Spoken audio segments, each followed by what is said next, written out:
یہ level playing field کی طرف بات سلولی جا رہی ہے، عدالت کا فیصلہ ہو یا یہ بیانات؟ عدنان عادل صاحب نہیں، مجھے لیول پلینگ فیلڈ تو نہیں، مجھے تو لگتا ہے کہ تحریک انصاف کو اس وقت پلینگ فیلڈ بھی نہیں مل رہی ہے. جس طرح ان کا کانے میں ایک چھوٹا سا کنونشن تھا، اس پہ کریک ڈاؤن پولیس کا ہوا، اریسٹ ہوئے. لیکن یہ بات مجھے رانا مبشر صاحب کی جو بات ہے اس سے مکمل اتفاق ہے کہ اگر یہ عام معافی کی طرف بات جائے تو اس سے ایک تو یہ ہوگا کہ ریاست اور عوام میں جو خلیج ہے وہ کم ہوگی، ملک میں تلخی کم ہوگی، ایک گڈ ول کریٹ ہوگی، اور وہ لوگ جن کے اوپر الزام ہے اور ایویڈنس بھی ہے وہ ایک معافی نامہ لکھ دیں کہ جذبات کی رو میں ہم بہہ گئے. اچھا، اس کا مطلب ہے اس کا دروازہ سپریم کورٹ نے کھول دیا، ایزی کر دیا کام. انٹینشنل نہیں، اس کا تو پھر اسٹیٹ فیصلہ کرے گی نا. مقدمہ تو اب چلے گا ان کے اوپر. نہیں، اس کو کوئی چیلنج ہی نہیں کرتا تو فیصلہ آ گیا. انسداد دہشت گردی کی عدالت میں چلے گا مقدمہ. وہاں تو اگر وہ عام معافی نہ دی جائے تو مقدمہ چلے گا، سزا ہوگی. لیکن یہ کہ ایک ڈیٹیرنس بھی تو ہونا چاہیے نا، کہ اگر ایک آدمی نے غلط کام کیا ہے تو اگر اسے سزا نہ ملے تو آئندہ بھی لوگ پھر وہی جرت کریں گے. اس وقت مسئلہ یہ بھی تو ہے کہ ایک ڈیٹیرنس کریٹ کرنا ہے.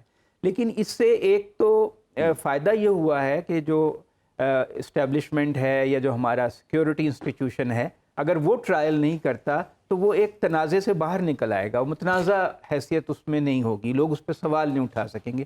یہ اس کے لیے بھی اچھا ہے، اس کی اپنی ساکھ کے لیے بھی اچھا ہے، اس کے امیج کے لیے بھی اچھا ہے کہ یہ معاملہ جو ہے وہ عام عدالتیں ہی ہوں. لیکن اس میں ایک مجھے ذہن میں میرے خیال آتا ہے کہ جو ٹی ٹی پی کے دہشت گرد ہیں یا جو لوگ حملے کرتے ہیں افواج پاکستان پہ یا جو سیکیورٹی فورسز پہ، فرنٹیئر کانسٹیبلری پہ، ملک دشمن فرنٹیئر کور کے اوپر، پولیس تھانوں کے اوپر حملہ کرتے ہیں جی، تو کیا ان کے اوپر بھی پھر وہ بھی سویلینز ہیں؟ اگر تو وہ غیر ملکی ہیں، افغان ہیں یا کوئی اور غیر ملکی ہیں پھر تو ٹھیک ہے. لیکن اگر وہ پاکستان کے شہری ہیں تو پھر وہ بھی اس دائرے سے باہر نکل جائیں گے. ظاہر ہے ان کے اوپر بھی انسداد دہشت گردی کی عدالت میں ہی کیس چلے گا. ہم نے دیکھا ہے کہ نہیں، میں عدنان صاحب اس میں تھوڑی سی کریکشن کر دوں. ان کا ٹرائل کرنے کے لیے ہی ہم نے آئین میں ترمیم کی تھی. لیکن وہ سن سیٹ کلاس تھی نا اس کی تو. سن سیٹ کلاس ٹائم باؤنڈ. ہاں، وہ تو میں کہہ رہا ہوں اگر ترمیم کرنا چاہیں ساری پارٹیز مل کے بیٹھ کے اس میں کبھی بھی کر دیں گی. لیکن ابھی تو نہیں ہے نا، ابھی نہیں ہوگا کہ 2 دفعہ ترمیم ہو چکی ہے.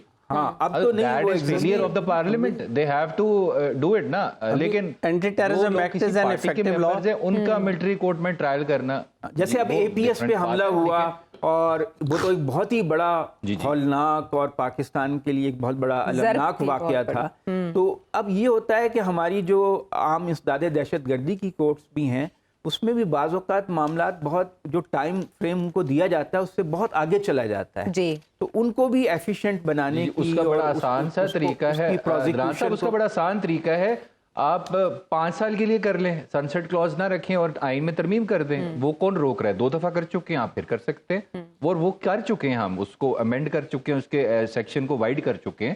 تو دیٹ از ناٹ پرابلمیٹک. لیکن بہرحال یہ بات زیر غور کچھ حلقوں میں ہے، جیسے شیخ رشید نے کہا ہے کہ عام معافی، تو یہ میرا خیال ہے اس وقت جیسے رانا صاحب بھی کہہ رہے ہیں کہ انہیں کلو مل گیا ہے، کہیں نہ کہیں زیر غور ہے کہ یہ عام معافی کا اعلان کر دیا جائے. تو اس میں میرا خیال ہے کہ کم سے کم جو خواتین ہیں ان کے معاملے میں کچھ نرمی ضرور ہونی چاہیے، کیونکہ پاکستان کا جو کلچر ہے، جو روایات ہیں، ان کو بھی ذہن میں رکھنا چاہیے. اور اگر کچھ سیاسی عناصر نے جذبات کی رو میں بہہ کر اور کسی بھی وجہ سے وہ کیا ہے، اگر وہ معافی نامہ لکھ دیتے ہیں کہ ہم نے یہ غلطی کی اور ہم آئندہ اس سے گریز کریں گے، یا کوئی وہ شورٹی بانڈ دے دیتے ہیں، تو میرا خیال ہے کہ ان کو معافی مل جائے تو ملک کا جو اوور آل سیاسی ماحول ہے، بات مجھے ایک مکمل کرنے دیں، کہ اوور آل جو سیاسی ماحول ہے وہ مکمل وہ اچھا ہو جائے گا.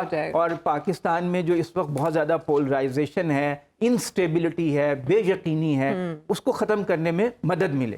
عدنان عادل صاحب، پیپلز پارٹی کو یہ شک ہے کہ کوئی جماعت انتخابات ڈیلے کروانا چاہتی ہے. دوسری طرف نواز شریف صاحب کی آمد یہ بتا رہی ہے کہ انتخابات قریب ہیں، الیکشن کمیشن اعلان کر دے گا انتخابات کی تاریخ کا.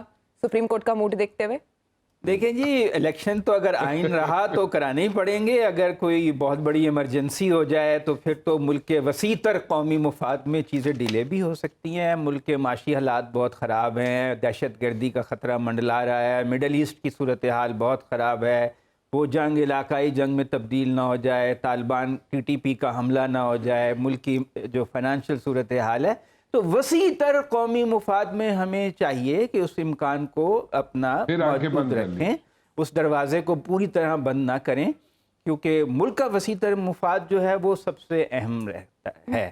اس کے بعد پھر یہ ہے کہ الیکشن ہو جائیں تو الیکشن کی فارمیلٹی بھی پوری ہو سکتی ہے، جیسے 90 میں ہو گئی تھی، 97 میں ہو گئی تھی، اب بھی وہ فارمیلٹی پوری ہو جائے گی، اور فرد جرم عائد ہو گئی ہے، امید ہے سزا بھی ہو جائے گی، اور پھر وہ جو اریٹینٹ ہے وہ نکل جائے گا، اور وہ جو فتنہ ہے وہ ختم ہو جائے گا، اور پھر ملک میں جو ہے ایک ہموار فضا ہو جائے گی، اور خوشحالی کا دورہ ہو جائے گا، اربوں ڈالر کی انویسٹمنٹ آ جائے گی، اور چیزیں امیر اسی غریب کا طرح فرق ریپیٹ ختم ہو میں جائے چلیں گا گی، اور جی، پاکستان کی سیاسی تاریخ جو کہ ایک ریوالونگ ڈور کی طرح ہے، کیا وہ اسی طرح کی؟ تو پھر ہم معاشی ترقی کا علاقائی صورتحال میں بیانیہ کیسے لے کر آئیں گے؟